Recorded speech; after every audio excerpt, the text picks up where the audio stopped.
이쪽부터 설명드리면 이쪽은 열선, 그리고 이쪽은 통풍, 그리고 메모리로 1, 2, 3번 저장하실 수 있습니다. M을 누르신 다음에 숫자를 길게 누르시면 띠링 소리가 나면서 1에 저장이 되고요. 나중에 다시 사용하실 때는 이를 길게 누르시면은 그 자세로 다시 복귀합니다. 열선은 지금 세팅이 열선을 누르면 핸들 열선까지 같이 되게 돼 있어서 이걸로 조정하시면 되고요. 열선과 통풍을 함께 틀 수 있기 때문에 뜨거운 새로운 느낌까지 느끼실 수 있습니다. 의자 조정은 앞 등받이, 그리고 헤드레스트 높낮이, 그리고 엉덩이 부분의 위아래, 앞뒤, 그리고 각도, 그리고 의자의 넓이까지 조정하실 수 있습니다. 도어 레버 같은 경우는 당기면 열리시고요. 지금 잠김, 누르면 열림, 누르면은 바깥의 손잡이가 밖으로 튀어나오고요. 잠금 누를 수 있습니다. 근데 잠겨 있더라도 이걸 당기면 열리기 때문에 뒷좌석에 어린아이가 타 있을 경우에는 주의하셔야 합니다. 윈도우 같은 경우는 살짝 누르면 열림, 그리고 세게 당기거나 누르시면은 원터치로 끝까지 작동합니다. 윈도우 락 같은 경우는 이렇게 불이 켜져 있으면 윈도우 락이 되어 있기 때문에 그 자리에서는 따로 열 수가 없습니다. 사이드 밀러 같은 경우는 가운데를 누르시면은 사이드 밀러가 접혔다 열렸다 하는데 시동을 끼면 자동으로 열리기 때문에 따로 사용하실 일은 많이 없습니다. 좌우 버튼을 누르시면 불이 켜지고요. 이 상태에서 사이드 밀러를 이렇게 조정하시면 됩니다. 오른쪽을 누르시고 조정하시면 되고요. 사이드 밀러를 오른쪽에 놓으신 상태에서 놔두셔야 후진을 하셨을 때 오른쪽 사이드 밀러가 살짝 내려가서 아랫부분을 보여주니 항상 이렇게 놓고 사용하시는 게 좋습니다. 이쪽은 라이트 버튼인데요. 라이트 버튼 같은 경우는 뭐 미등이나 주차등 이런 걸 따로 조정하실 수 있는데 대부분은 다 그냥 오토로만 놓으시면은 따로 조정하실 건 없습니다. 사이드 브레이크는 당기면은 풀리고 누르면 잠깁니다. 근데 시동을 켜고 출발하게 되면 자동으로 해지를 해주기 때문에 오르막이나 이런 부분에서만 사용하시면 됩니다. 그래서 이것도 거의 사용하실 일이 없으세요. 계기판 안내를 드리겠습니다. 계기판 안내 같은 경우는 기본 여기 계기판이고요. 가운데 속도가 나오고 좌우에는 속도 계기판, 오른쪽에는 RPM 계기가 나옵니다. 그리고 속도 계기판 아래쪽에 주유량과 주행 가능 거리가 나오고요. 오른쪽 아래쪽에는 마일드 하이브리드의 파워와 충전량을 확인하실 수 있습니다. 오른쪽에 보시면은 기어가 파킹에 들어가는지 후진 전진인지 확인하실 수 있고요. 그리고 사이드 브레이크가 잡혀 있는지, 현재 시간, 그리고 주차 센서가 작동하고 있는지, 반자율 주행이나 스티어링 어시스트, 차선 이탈 어시스트까지 작동하고 있는지 까지 확인하실 수 있습니다. 지금 화면 같은 경우는 전체 주행거리를 나타내고요. 여기서 이 OK 버튼을 위아래로 문지르시면 다양한 메뉴들을 확인하실 수 있습니다. 두 번째는 출발 후 연비나 주행거리, 그리고 여기서는 리셋 후 연비나 주행거리를 확인하실 수 있고요. 얼마나 연비 주행을 하고 있는지, 그리고 순간 연비가 어떻게 되는지, 그리고 졸리면서 운전을 하는지 확인해주는 주의 어시스트, 그리고 지금 미디어가 어떤 게 재생되고 있는지, 그리고 현재 내비게이션 지도까지 표시하실 수 있습니다. 보통 이렇게 많이 놓고 쓰세요. 그래야 이제 과속 카메라라든지 이런 게 여기 표시가 되기 때문에 조금 더 안전하게 주행하실 수 있습니다. 지명 버튼 누르시면은 전체적인 메뉴가 나오는데요. 여기서 이제 스포츠로 하시게 되면은 계기판이 약간 스포티하게 빨간색으로 지포스나 엔진 데이터까지 나오게 되고요. 모양만 달라지지 뭐 차량의 세팅이라던가 이런 게 변경되지는 않습니다. 다시 진모양 버튼을 누르시고 내비게이션을 쓰시게 되면 저는 보통 이걸로 놓고 쓰는데요. 속도나 RPM이 요새는 크게 주행에 영향을 주지 않기 때문에 속도는 가운데 표시가 되거나 헤드업 디스플레이에 표시가 되고, 그리고 여기서 전체적인 지도 화면을 볼 수 있고 가운데 모니터에서는 음악이나 미디어를 보게 되면 가장 효율적인 것 같더라고요. 여기서 OK 버튼을 누르시게 되면 점 목적지를 설정하실 수도 있고요. 지도 확대 주소나 지도 설정까지 하실 수 있습니다. 여기는 보조 장치인데요. 드라이빙 어시스턴트 패키지를 활용할 경우에 차 간의 거리, 그리고 다른 차량이 어떻게 인식하고 있는지를 시각적으로 여기 표시를 해줍니다. 굉장히 잘 표시를 해주고요. 그래서 이렇게 놓고 하셔도 괜찮은데 굳이 이거는 운전에는 크게 영향이 없고 자동으로 차간 거리를 맞춰 놓기 때문에 이걸 켜놨다 해서 더 반자율 주행이 잘 되거나 그러지는 않습니다. 그래서 저는 이거는 별로 잘 안 쓰고요. 가장 중요한 서비스 항목인데요.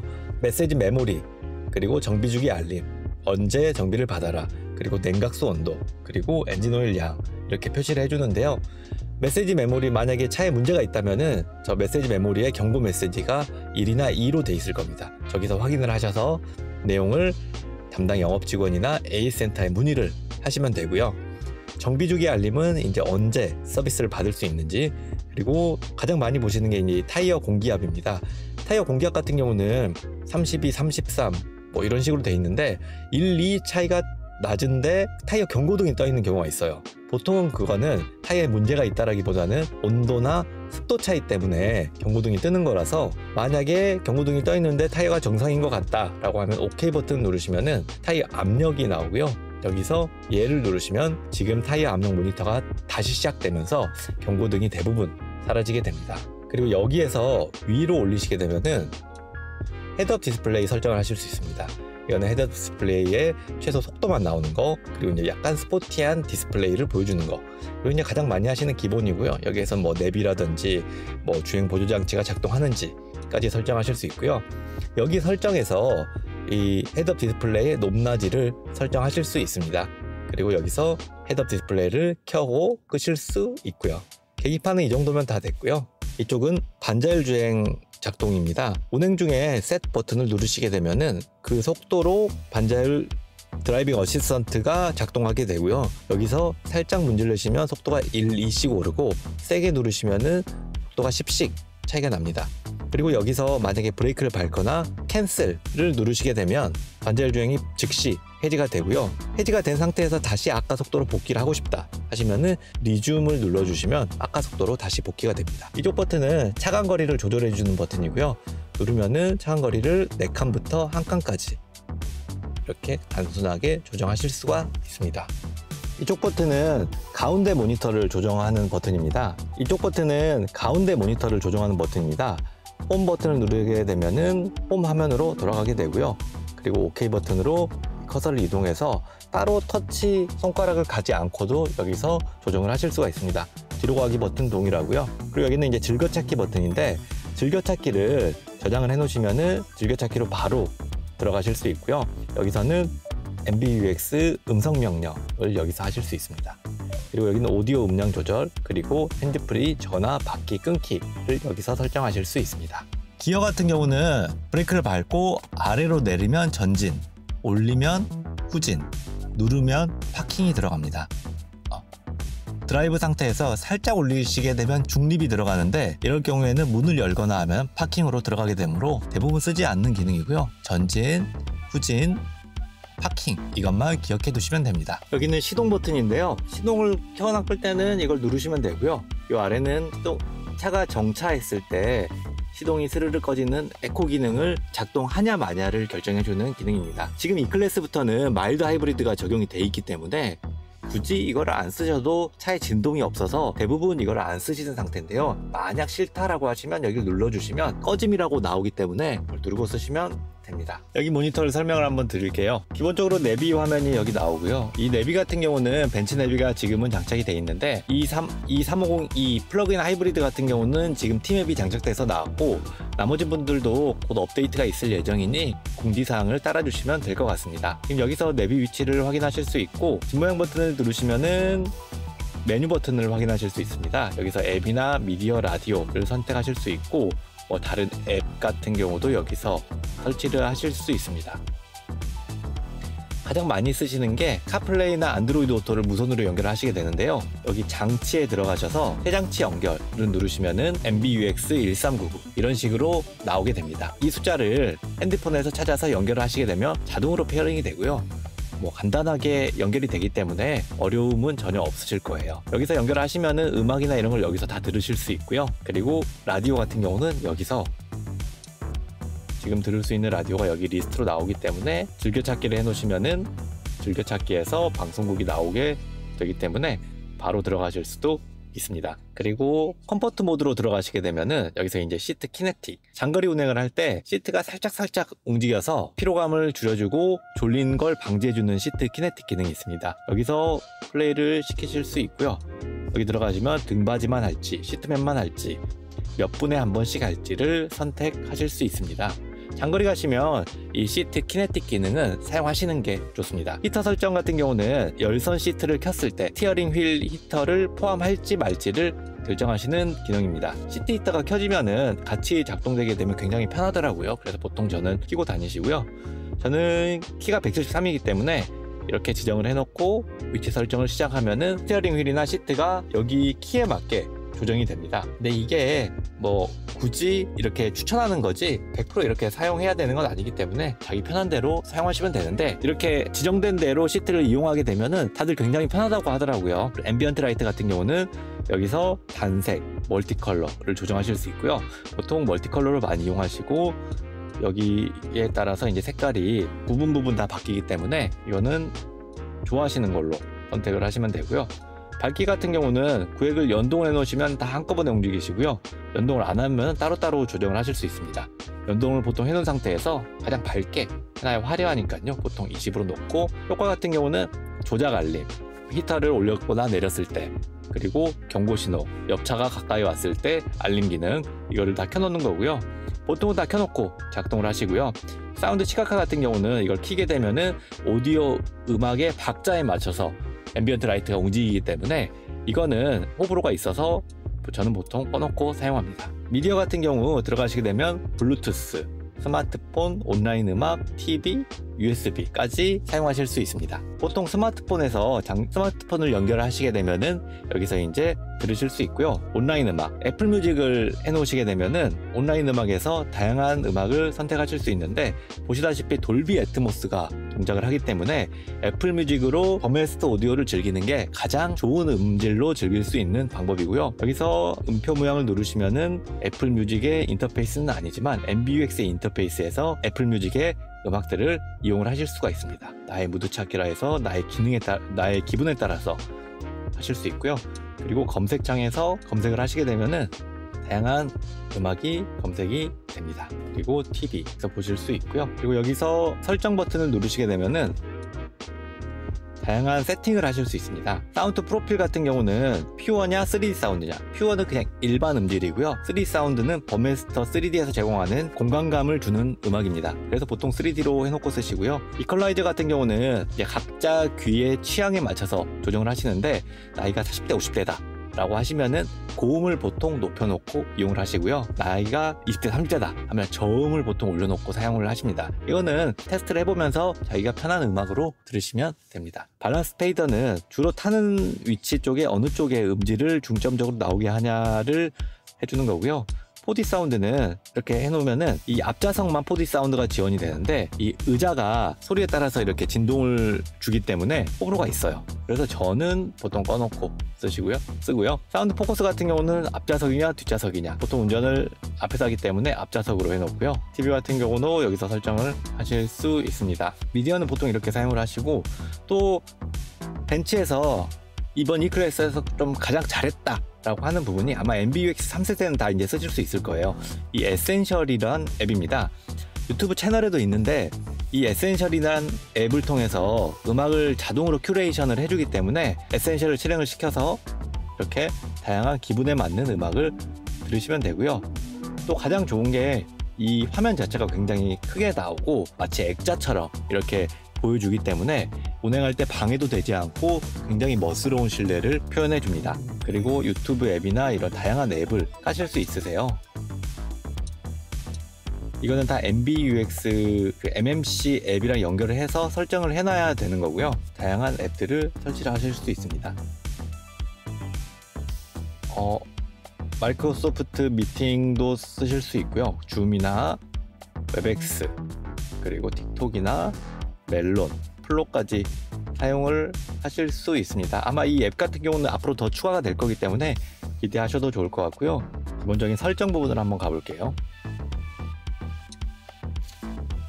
보조장치, 주행 보조장치의 액티브 디스턴트 어시스턴트는 다이나믹 셀렉트 기반으로 쓰시면 되고요.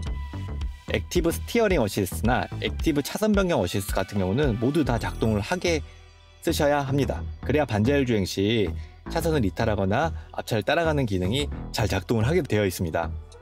충돌 회피, 액티브 브레이크 어시스트, 브레이크를 밟았을 때 더 세게 밟도록 도와주는 기능, 액티브 차선 이탈 방지 어시스트, 차선을 이탈할 때 경고의 줄을 안으로 넣어주는 기능, 액티브 사각지대 어시스트, 사각지대에 차가 접근했을 때 경고를 해주고 안으로 넣어주는 기능까지 모두 다 작동을 해야 가장 안전한 상태이기 때문에 보통 이렇게 다 켜놓고 작동을 하시고요. 보통 이 ESP 같은 경우는 보통 켜짐 상태로 놓으시고 바닥이 미끄럽거나 이렇게 눈이 왔을 경우에는 꺼짐으로 놔야 탈출을 할 수 있으니 꺼짐으로 놓고 쓰시면 됩니다. 교통 표지판 어시스트는 길에 있는 표지판을 인식을 해서 속도 제한 경고를 해줄 수 있고요. 시각 청각으로 해놓으시게 되면은 좀 너무 시끄럽기 때문에 시각으로만 안내를 해주고요. 여기서 이제 그 속도를 조금 더 높여서 경고를 조금 덜 받을 수 있습니다. 카메라 같은 경우는 카메라 덮기 열기를 통해서 카메라 덮개를 열고 뭔가를 체크해야 될 때 이 기능을 사용하실 수 있고요. 주차 같은 경우는 아래에서 카메라 영상의 주차 공간 표시, 이제 주차 공간이 뜰 경우 P로 이렇게 표시가 되고요. 경고음을 설정하셔서 경고음 크기를 조정하실 수 있고, 음량 줄임, 이거는 오디오 음량을 삐삐삐 소리가 날 때 줄일 건지, 그리고 후진을 넣게 되면 오디오 음량을 자동으로 낮출 건지를 설정하실 수 있습니다. 이런 식으로 사용하실 수 있고요. 차량 같은 경우는 윈터 타이어를 이용하셨을 경우에 예를 들어 100km까지밖에 달릴 수 없다 라고 하면 이걸 켜서 100km로 지정을 하시면 되고요. 수동 변속을 사용하시게 되면은 여기서 수동 변속을 사용하는 건데, 이것도 거의 사용을 안 하고 주유소 자동 검색도 보통 거의 사용을 안 하죠. 컴포트 같은 경우는 승하차 보조 기능을 시트 위치나 스티어링 위치를 해서 타고 내리기 편하게 쓰시고요. 썬루프 롤러 블라인드는 보통 여 위에서 켜고 끄기 때문에 따로 안 하셔도 됩니다. 탁승객 보호 기능은 승객 탑승 알림, 뒷좌석에 탔을 때 알림을 해주고요. 안전벨트 조절을 해줍니다. 열기 닫기는 자동 잠금 해주고요. 차량 음향 피드백은 소리가 너무 크기 때문에 보통 꺼놓고 쓰시고요. 자동 밀러 접힘은 문을 잠갔을 때 밀러가 자동으로 접히는지, 열림 제한은 트렁크 열었을 때 높이가 어느 정도 제한되게 할 건지를 여기서 작동하실 수 있습니다. 가장 중요한 게 이 디지털 자동차 키인데요. 아이폰으로 지금 설정이 되어 있고요. 아이폰 사용자 같은 경우는 키가 없이도 아이폰만으로도 사용하실 수 있고요. 소유주 키 변경이나 제거를 통해서 변경 제거를 하실 수 있습니다. 다이나믹 셀렉트는 이 아래서 이제 주행 모드를 변경하시는 건데요. 주행 모드는 에코, 컴포트, 스포츠가 있습니다. 에코 같은 경우는 연비 주행을 위주로 세팅이 된 거고요. 컴포트는 보통 주행, 스포츠는 빠르게 변속되고 RPM을 더 띄워줘서 더 빠르게 달릴 수 있게 해주는 주행 모드입니다. 스티어링은 보통 컴포트, 스포츠로 하시게 되면은 스티어링이 더 무거워지면서 약간 묵직한 느낌이 나고요. ESP 차체 자세 제어 장치 같은 경우는 보통 컴포트로 해놓고 쓰시고, 스포츠로 해놓으시면은 차체 자세 제어를 조금 덜 하기 때문에 차가 살짝 미끌림을 더 느끼실 수 있습니다. 디지털 라이트 같은 경우는 다이나믹 하향등은 항상 켜놓은 상태고요. 하향등 같은 경우는 우측 주행 기준으로 하게 되고요. 실내 조명은 차량 위치 표시 조명, 그리고 실내 소등 지연 보통 이렇게 쓰시고, 실외 소등 지연은 15초 정도로 해놓으시면 됩니다. 앰비언트 라이트는 아까 설명을 드렸고요. 인텔리전트 어시스트에서 안녕 벤츠라는 기능은 보통 사용을 잘 안 하세요. 보통 꺼놓고 다니시고요. 그리고 여기서 추천 항목을 받아볼 수 있는데 이것도 별로기 때문에 보통 꺼놓고 사용하십니다. 디스플레이 바퀴는 보통 가장 밝게, 홈스크린은 제로 레이어로 보통 놓고 쓰시고요. 동반석 디스플레이 사진은 이 동반석의 디스플레이 사진을 어떤 걸로 씌워놓을지인데, 여기에 뭐 자기의 사진을 올려놓고 이러면 좋을 텐데 아직은 그게 지원되지 않습니다. 그래픽 굿즈는 신년이 되었거나 발렌타인데이가 되었을 때 여기에 이제 그 날짜에 맞는 그래픽을 보여주면서 조금 더 감성적인 느낌을 주게 합니다. 이거 굉장히 좋은 거라서 저는 켜놓고 사용하고요. 언어는 보통 한국어, 그리고 키보드는 한글은 천지인, 쿼티 둘 다 해놓는데 저는 천지인으로 해놓고 잉글리시는 그냥 일반으로 해놓고요. 그래서 일반적인 MBUX의 설정 같은 경우는 이게 전부입니다. 근데 가장 중요한 이제 내비를 어떻게 찍어야 되냐, 카플레이 T맵을 사용하는 경우에는 뭐 간단하게 이용을 하시면 되는데, 여기 같은 경우는 목적지 입력 한 다음에 여기서 벤츠 강남 천지시장 누르시게 되면은 강남대로 전시장 여기 아니고요, 여기입니다. 여기 도산대로 이상구 누르시게 되면 바로 출발이 뜨게 되고요. 출발을 누르시게 되면은 여기서 이제 바로 안내를 합니다. 여기 내비 같은 경우는 계기판 내비나 헤드업 디스플레이까지 연동이 되기 때문에 주로 저는 많이 사용하고요. 이게 업데이트돼서 T맵으로 바뀌게 되면은 더 편하게 사용할 것 같습니다. 여기서 이 버튼을 누르시면은 경로가 바로 종료가 되고요. 이 버튼을 누르면은 최근 목적지나 주유소, 대체 경로까지 이렇게 설정하실 수 있습니다. 위에서 아래로 이렇게 내리시면은 알림을 보실 수 있고요.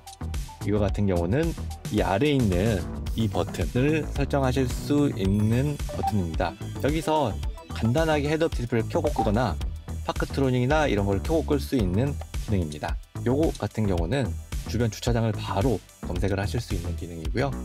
그리고 여기서 하이패스를 사용하는지 다양한 걸 사용하실 수 있고요. 만약 여기 모니터에서 유튜브나 이런 걸 보고자 하시면은 핫스팟을 연결을 하셔야 되는데요. 핸드폰에 핫스팟을 켜고 여기서 잡아서 쓰시면 됩니다. 다이나믹 셀렉트 같은 경우는 누르시면은 다이나믹 셀렉트 주행 모드를 바로바로 바꾸실 수 있고요. 컴포트 모드로 기본으로 세팅이 되고 연비 모드로 다니시면 차가 조금 더 부드럽고 연비 모드로 주행을 하시게 되고요. 스포츠 모드 같은 경우는 차가 더 스포티해지고 RPM을 띄워주고 조금 더 변속을 늦게 해주기 때문에 조금 더 다이나믹하게 주행을 하실 수 있습니다. 주차 어시스트 같은 경우는 누르시게 되면은 여기서 주차 어시스트를 마음대로 사용하실 수 있고요. 여기서 주차 카메라 위치를 이렇게 확인하실 수도 있고, 보통은 오토로 해놓고 다니세요. 그리고 파킹 센서를 켜고 끌 수도 있고요.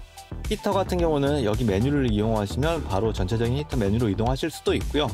여기를 누르시면은 바람의 세기를 조정하실 수 있습니다. 오토로 돼 있다고 하더라도 바람의 세기를 조정하여 여기 나오는 바람의 강도를 조절하실 수 있고요. 여기서 온도를 조정하실 수 있는데 가장 쾌적한 온도는 보통 21도에서 2도 정도로 오토로 사용하시면 됩니다. 히터 메뉴를 누르시면은 여기서 이제 수동으로 바람이 나오는 위치를 조정하실 수 있고요. 이쪽을 누르시면은 뒷 열선, 그리고 히터 온오프, 에어컨도 자동으로 헤드캠 자동으로 연동이 되기 때문에 따로 손대실 필요 없고요. 바깥 공기를 차단하는지 유입하는지를 설정하실 수 있습니다. 공기질 상태를 보시면은 보통 외부, 내부 이렇게 나오고요. 바깥에 공기가 더러우면은 자동으로 막아주는 것 같더라고요. 그래서 따로 조절하지 않고 이렇게 쓰시면 될 것 같습니다. 여기서 설정을 하시면은 선택한 기능은 여기 온도 조절 탭에서 바로 액세스할 수 있습니다. 그래서 여기서 바로 조절할 수 있게 지금 싱크 버튼이 제가 해놔서 싱크로 되어 있고요. 만약에 바깥 공기를 막고 싶다 하면은 이걸 눌러 놓으시면 여기서 바로 들어갈 수 있어서 훨씬 편하게 사용하실 수 있습니다. 보통은 이걸 많이 쓰시기 때문에 이걸 누르시면 바로 공기를 차단, 해제를 하실 수가 있습니다. 이쪽 같은 경우는 이 센터 콘솔인데요. 여기를 잡고 이렇게 누르시면은 이렇게 열리게 되고요. 이쪽은 무선 충전기가 달려있기 때문에 핸드폰을 이쪽에 놓으시면은 무선 충전을 이용하실 수 있고요. 컵홀더 같은 경우는 이쪽은 이렇게 닫았다 열었다 하실 수 있습니다. 무선 충전을 많이 이용하신다면은 이걸 열어놓고 사용하시는 걸 추천드리고요. 그럼 컵홀더 하나이기 때문에 하나 더 필요하다 하시면 이렇게 해서 이용을 하시면 될 것 같습니다. 이쪽 같은 경우는 이렇게 키 모양이 있는데요. 만약에 키가 인식이 안 된다, 배터리가 없어서 인식이 안 된다라고 하면은 키를 여기 놓고 시동 버튼을 누르시면은 작동이 되게 돼 있어요. 그래서 이거는 꼭 기억해 놓으시고요. 이쪽에 USB 소켓이 있기 때문에 꼭 핸드폰을 연결하게 되면은 유선 카플레이나 안드로이드 오토를 이용하실 수도 있고 충전을 이용하실 수도 있습니다. 이쪽 상단 부분은 실내등이나 썬루프를 조정할 수 있는 기능인데요. 이쪽을 열면 썬루프가 열리고 터치로 닫으면 썬루프가 닫힙니다. 한 번 더 닫히게 되면은 블라인드가 닫히게 되고요. 그리고 실내등 같은 경우는 이쪽을 등을 누르시면 이렇게 독서등이 켜지게 되고요. 이쪽은 실내등, 그리고 이쪽은 뒤쪽 실내등, 그리고 이거는 웰세스미 연결을 해서 야간이나 뭐 급할 때 이 고객센터로 바로 연결될 수 있는 버튼입니다. SOS 버튼 같은 경우는 열고 버튼을 누르시게 되면은 긴급 구조로 바로 연결이 되게 되고요. 그리고 이거를 빨간색으로 만들어 놓으시면 문이 열려도 실내등이 안 켜지게 놓으실 수 있는데 보통은 다 이거를 꺼놓고 사용을 합니다. 이 조수석 이 콘솔 박스 안에 하이패스 기기가 들어있고요. 여기에 보통은 출고할 때 등록을 다 해서 출고를 하기 때문에 카드를 꽂으시면 카드가 인식됐다고 여기에 바로 나오게 됩니다. 그래서 여기다 카드를 꽂고 사용하시면 됩니다. 이건 블랙박스인데요. 블랙박스 같은 경우는 벤츠에서 정품으로 나오는 거기 때문에 보증은 3년간 받으실 수 있습니다. 그리고 기본적으로 장착이 되어 있기 때문에 가장 성능이 안정적이고요. 네, 보통 다른 걸로 안 바꾸시고 이걸로 사용하시는 게 가장 좋습니다. 오른쪽에 보면은 메모리 카드 넣는 곳이 있기 때문에 만약에 사고 시에는 이쪽을 누르셔서 메모리 카드를 빼신 다음에 그걸로 컴퓨터에 연결하셔서 사용하셔도 되고요. 이쪽에서 화면을 누르시면은 이 M 모양 버튼을 누르시면 여기서 바로 녹화 영상이나 녹화 설정, 디스플레이 설정, 시스템 설정 같은 걸 다 하실 수 있습니다. 근데 주의하셔야 될 점이 이 벤츠 차량 같은 경우는 보통 시동을 끄고 문을 잠그게 되면은 블랙박스가 작동이 안 되게 되어 있습니다. 왜냐하면 이제 배터리 보호를 위해서 이제 화재 예방 때문에 그렇게 하고 있는데요. 지금 설정에 들어가 보시면 시스템 설정에 들어가 보시면 녹화 설정에 들어가시면 주차 녹화가 있습니다. 녹화 기능이 꺼져 있는데 이거를 켬으로 하시고 충격 감도를 민감 정도로 해 놓으시고 모션 감도를 중간 정도로 해 놓으시면은 충격이 있다거나 앞에 사람이 있을 때 이렇게 모션이 감지되었을 때 녹화가 되게 하실 수 있습니다. 그리고 전후방 채널, 전방만 후방 채널 다 하실 수 있고요. 그래서 보통 이렇게 사용하시면 됩니다. 슈퍼스크린에 들어있는 보조석 모니터에 대해서 설명을 한번 드릴게요. 누르시게 되면은 버튼을 누르시게 되고 보통은 여기 사용자랑은 다른 사용자로 이용을 하셔야 됩니다. 보통 사용자 프로필 미사용으로 이용을 하시고요. 운전자가 만약에 우창원으로 돼 있다 그러면은 여기서는 우창원으로는 이용을 하실 수가 없습니다. 근데 여기서 운전석에서 사용자를 미사용 프로필로 이용을 하고 여기서 우창원을 선택을 하시게 되면은 여기서 우창원이 이용한 앱들을 다 사용하실 수가 있습니다. 유튜브 앱도 사용하실 수 있고요. 핫스팟이 연결이 되면 이렇게 와이파이가 연결이 됐다는 표시가 나오고요. 네, 그래서 이용을 하시게 되면은 차량 오디오를 통해서 나오게 할 수 있고 끌 수 있고 블루투스 장치를 연결해서 헤드폰으로 들으실 수도 있고요. 차량 장치 그리고 음량을 조절해서 대통령 내랑 오토모리를 맡고 있는 네, 이런 식으로 사용하실 수 있습니다. 화질은 굉장히 좋고요. 네, 이렇게 다양하게 이용하실 수 있어서 이게 뭐 이걸 얼마나 쓰겠냐라고 하세요. 그래서 근데 막상 보면 저도 이게 많이 쓰지는 않습니다. 근데 이제 이렇게 할 수 있다는 것 자체만으로도 어떻게 보면 나중에 이 MBUX 3세대가 업데이트가 되었을 때 훨씬 더 좀 무궁무진한 활용도가 있다고 봅니다. 뭐 이런 것도 보실 수 있고 여기서 이런 것도 다 확인을 하실 수가 있습니다. 지금까지 이 클래스를 처음 받았을 때 가장 궁금해할 만한 내용에 대해서 알아봤고요. 조금 더 궁금한 사항이 있으시면은 저 부장에게 언제든지 연락 주시면 제가 친절하게 안내 도와드리겠습니다. 그리고 출고한 다음에 만약에 전체적으로 안내를 한번 받고 싶다라고 하시면은 말씀을 해주시면은 저희 프로덕트 익스퍼트에게 1시간 정도 전체 설명 받는 코스가 있습니다. 한성자동차에서 구매하시면 그런 혜택을 모두 받아보실 수 있으니 빼먹지 말고 꼭 챙겨 받으시기 바랍니다. 오늘 영상이 마음에 드셨다면 구독, 좋아요 꼭 부탁드립니다. 감사합니다.